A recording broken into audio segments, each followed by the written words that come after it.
Michael Schumacher, Clinical Death and the Afterlife. What really happens when we die? The last great unknown, death. The most certain, yet most mysterious event in every human life. One day, you will die. But then, what happens next? For millennia, religions, philosophers, and scientists have tried to answer this question. Yet no one has returned with undeniable proof of what lies beyond the final breath. Is death the end, an eternal void of nothingness? Or is it a transition to another existence? Does our consciousness survive in another form?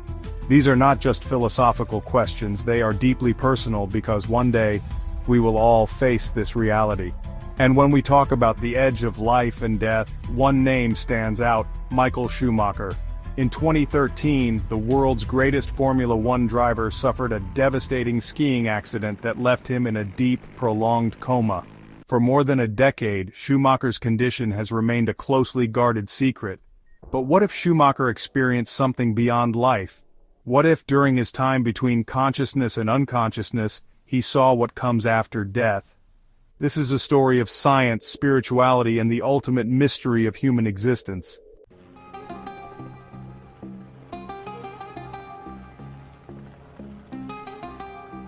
The accident that changed everything. December 29, 2013. Schumacher, the seven-time Formula One world champion, was skiing in the French Alps with his son, Mick Schumacher. Despite being one of the world's greatest athletes, death does not care about fame or skill.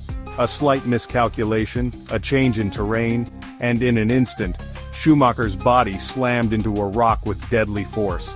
His helmet shattered from the impact. His skull fractured. The brain, the very core of our consciousness, was damaged. He was airlifted to a hospital. Doctors raced against time to save his life. To prevent irreversible brain damage, they placed him into a medically induced coma. What followed was not just a coma, it was a decade of silence.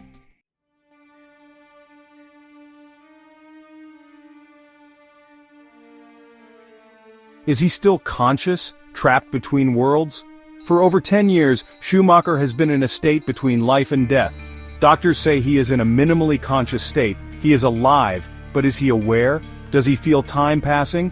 Does he hear his family's voices, or more terrifyingly, is he trapped in a world beyond our understanding? Many who have been in long-term comas report feeling aware of everything but unable to move or speak. Could Schumacher be in a different form of existence, one we cannot yet explain?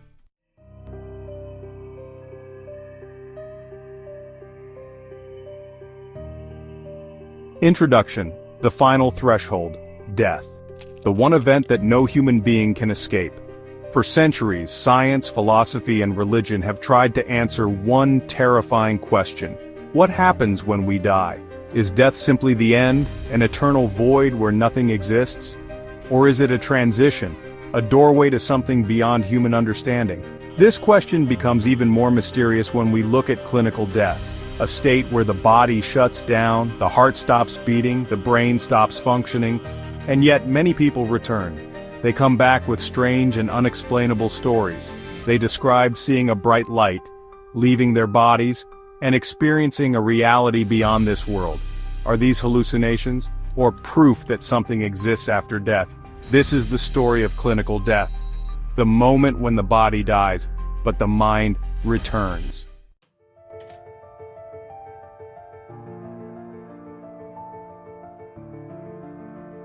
What is clinical death?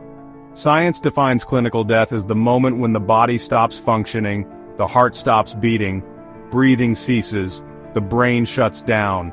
For all medical and biological purposes, the person is dead.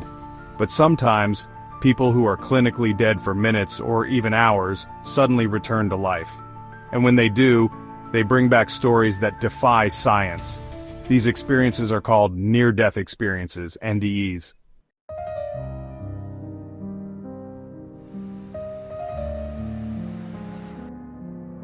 What do people see when they die?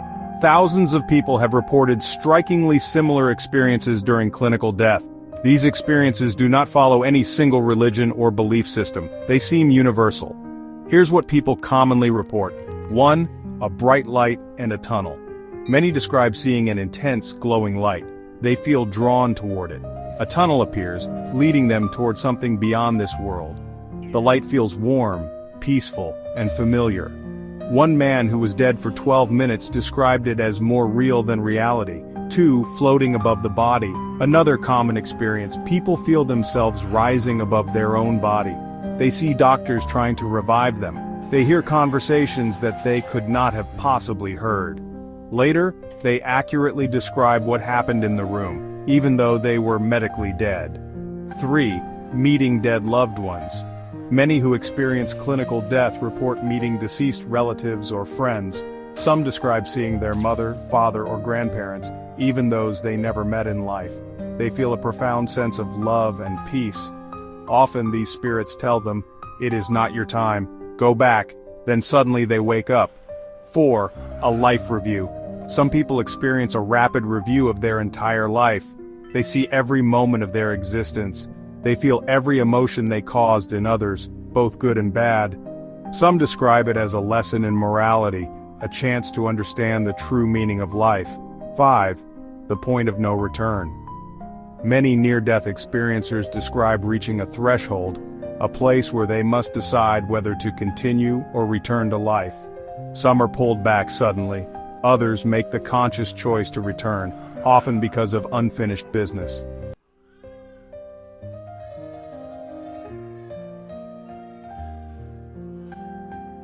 Real stories, people who came back from clinical death. For centuries, people who have experienced clinical death, where their heart stops beating, breathing ceases, and brain activity flatlines, have returned with mind-blowing, unexplained stories. Some describe floating above their own bodies, watching as doctors tried to revive them. Others recall being drawn into a tunnel of light, meeting deceased loved ones, or entering another realm beyond human comprehension. Science struggles to explain these experiences. Are they hallucinations created by the dying brain?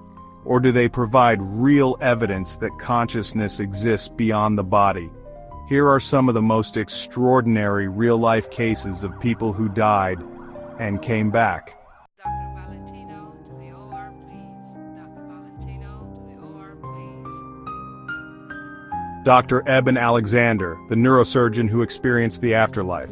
Dr. Eben Alexander was a Harvard-trained neurosurgeon who believed that near-death experiences were just hallucinations. Then, he died. The medical mystery. In 2008, Dr. Alexander developed a rare brain infection that caused his entire neocortex to shut down. He fell into a deep coma and was declared brain dead. His doctors told his family that his chances of survival were almost zero. Yet, after 7 days he suddenly woke up, and what he described shocked the scientific community: the afterlife experience. Dr. Alexander claimed he had traveled to a vast, colorful, and indescribable realm of pure love and knowledge. He described a lush landscape filled with music and light, a beautiful woman with deep blue eyes guiding him, a powerful, overwhelming feeling of unconditional love. She told him, "You have nothing to fear. You are loved." When he finally woke up, his doctors were stunned. His brain should have been too damaged to function. Dr. Alexander completely changed his beliefs, and now argues that consciousness is not created by the brain. It exists beyond it.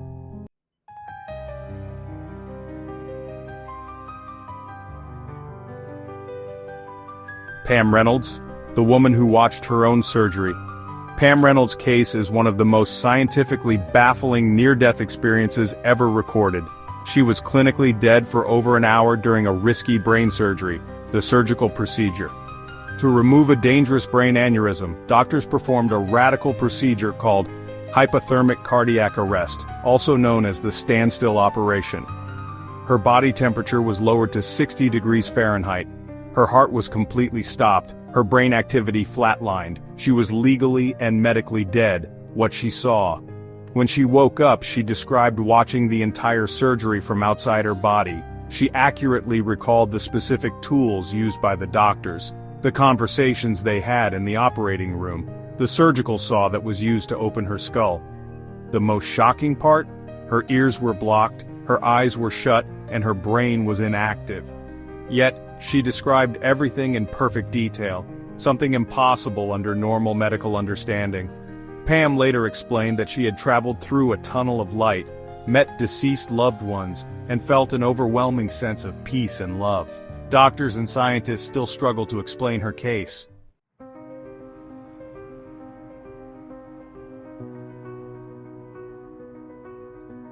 The man dead for 20 minutes who saw a city of light. A 57-year-old man suffered a massive heart attack and was clinically dead for 20 minutes before being revived. The experience. During this time he said he felt himself leaving his body and entering a beautiful, glowing city of light. He saw crystal-clear rivers, golden buildings, and landscapes beyond imagination. He heard music that seemed to be alive. He met beings of light who radiated love. Just as he felt himself being pulled deeper into the city, he suddenly heard a voice. "It is not your time. Go back." The next moment, he gasped for air in the hospital, shocking the doctors who had pronounced him clinically dead. He described the experience as more real than reality itself.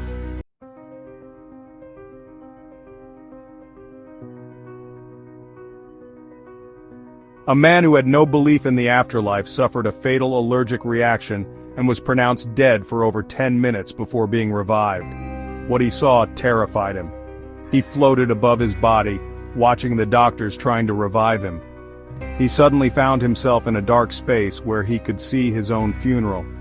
He saw his family crying over his body. He heard a voice telling him he had more to do. The next thing he knew, he woke up screaming in the hospital.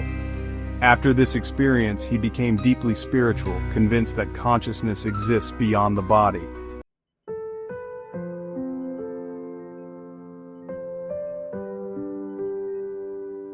One of the most chilling cases of near-death experiences comes from a 3-year-old boy who nearly drowned and was revived after being dead for several minutes. When he woke up, he began speaking about a previous life. He claimed to have lived in a different country. He described a specific house, a family, and events that happened decades earlier.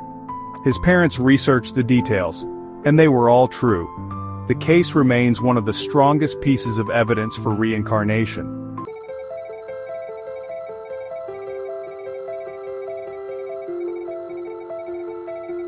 Many scientists dismiss near-death experiences as hallucinations caused by oxygen deprivation. A lack of oxygen in the brain can create strange visions and a feeling of euphoria. DMT release. Some researchers believe the brain releases DMT, a powerful psychedelic which may explain visions. The dying brain theory. Some say NDEs are the brain's final dream before shutting down.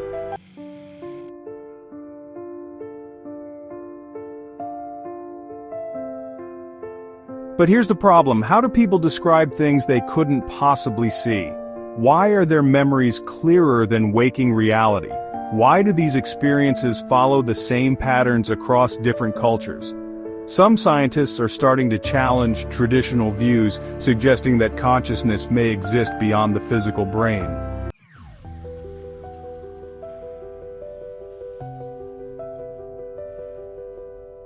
Science versus religion. Does consciousness survive death? For centuries, humans have debated one of the biggest mysteries of existence. Does consciousness survive death? Science and religion offer different answers, yet surprisingly, many religious traditions describe strikingly similar experiences about what happens when we die. Some believe that death is the end, an eternal void, while others argue that it is merely a transition to a new existence. Today, science, philosophy, and ancient religions all wrestle with the same question: is death a doorway or oblivion? Let's explore both perspectives: the scientific search for an explanation and the spiritual beliefs that have endured for thousands of years.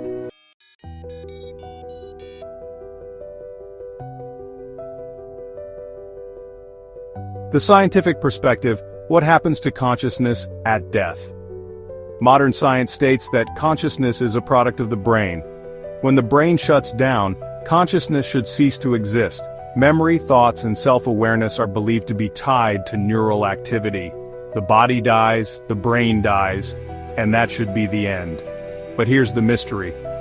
Thousands of documented cases of near-death experiences, NDEs, suggest that consciousness does not disappear immediately after death.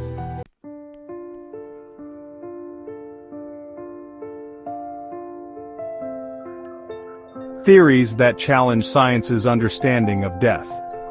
Quantum consciousness theory. Some scientists, like Nobel Prize-winning physicist Sir Roger Penrose, suggest that consciousness is not limited to the brain. Consciousness may exist at a quantum level, beyond space and time. This means the mind might continue to exist even after the brain stops functioning, the holographic universe hypothesis. Some researchers believe our reality is a projection. If the universe itself is a hologram, then death may be a transition to another dimension of consciousness. The dying brain theory. Traditional neuroscience argues that near-death experiences are hallucinations. When the brain loses oxygen, it creates a final dream before shutting down permanently. But if that's true, why do near-death experiencers report accurate details from outside their bodies? Could consciousness truly exist beyond death? To find more answers, we must turn to religions that have studied death for thousands of years.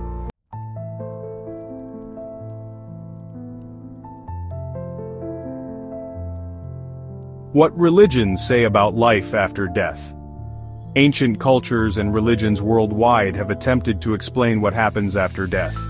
Amazingly, many of them describe similar patterns: a bright tunnel of light, a judgment of the soul, a transition into another realm, the possibility of reincarnation. Let's explore their beliefs about death and the afterlife.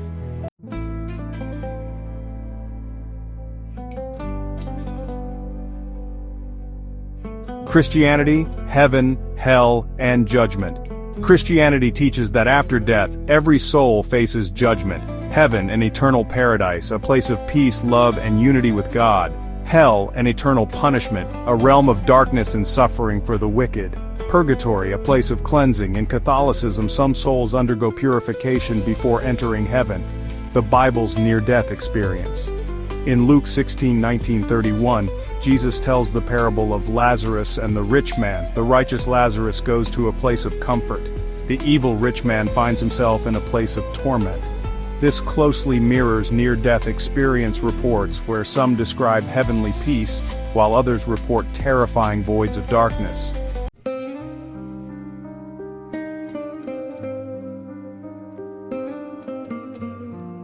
Judaism, the world to come and soul judgment. Jewish beliefs about the afterlife are diverse, but many traditions speak of Olam Haba, or the world to come. Some texts describe Gan Eden, which is paradise, and Gehinnom, a temporary place of punishment.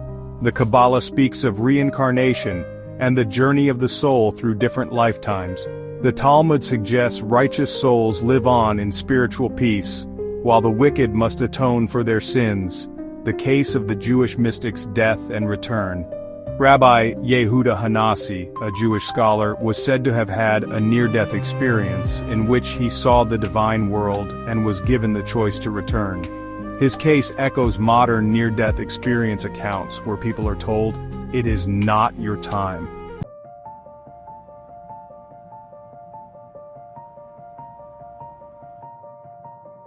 Islam, the afterlife, Barzakh, and the Day of Judgment. Islam describes a detailed afterlife process, Barzakh, a waiting period between death and resurrection. The questioning in the grave, where two angels, Munkar and Nakir, question the soul. The Day of Judgment, when souls are judged based on their actions. Jannah, which is paradise, and Jahannam, which is hell, are the final destinations. Prophet Muhammad's night journey, known as Isra and Miraj.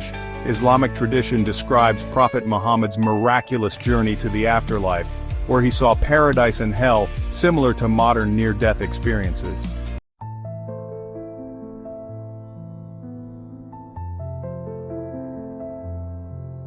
Hinduism and Buddhism, reincarnation and karma. Eastern religions view death as part of a continuous cycle. Samsara, the cycle of rebirth, where the soul transitions to a new life after death. Karma, where a person's actions in one life determine their fate in the next life. Moksha, or liberation, is the ultimate goal to break free from the cycle of rebirth. Hindu near-death cases. Some near-death experiences in India report people being told by celestial beings that they have been reincarnated too soon and must return to their previous body.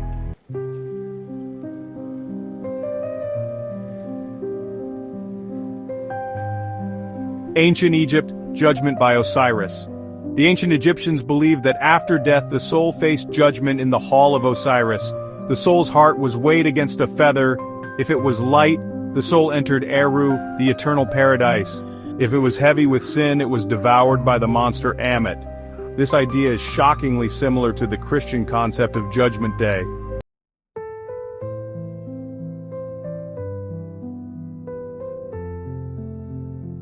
Ancient Greece, the underworld and rebirth. The Greeks believed that after death, souls traveled to Hades where they were judged. The Elysian Fields, a paradise for the heroic and virtuous. Tartarus, a place of punishment for the wicked. The river Lethe, souls who drank from it forgot their past lives and were reincarnated.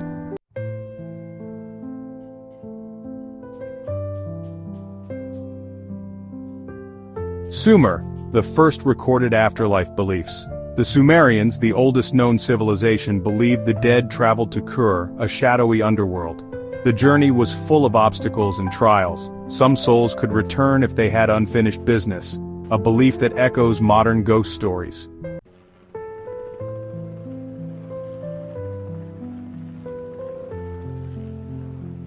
The Maya, Xibalba, the underworld of trials. Mayan mythology describes Xibalba, the afterlife realm ruled by death gods. Souls underwent trials to determine their fate. If they passed, they reached a higher realm. If they failed, they were trapped forever.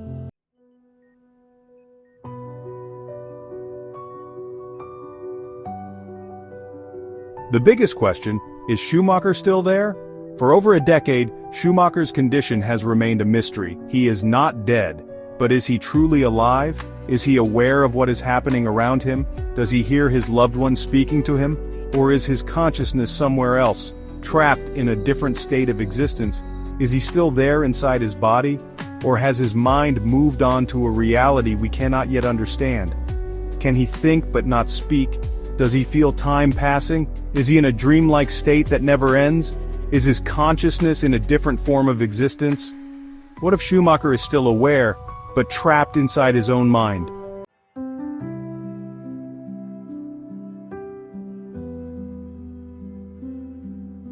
Final question. Does death really end everything? The real stories of people who return from clinical death challenge everything we think we know. Are these hallucinations or real glimpses of the afterlife? Is the brain creating these experiences or is the soul leaving the body? Does consciousness survive after death? One day, you will face death. What will you see? Will it be darkness, or will you wake up somewhere else? The truth remains unknown, but one thing is certain: death is not the end of the story.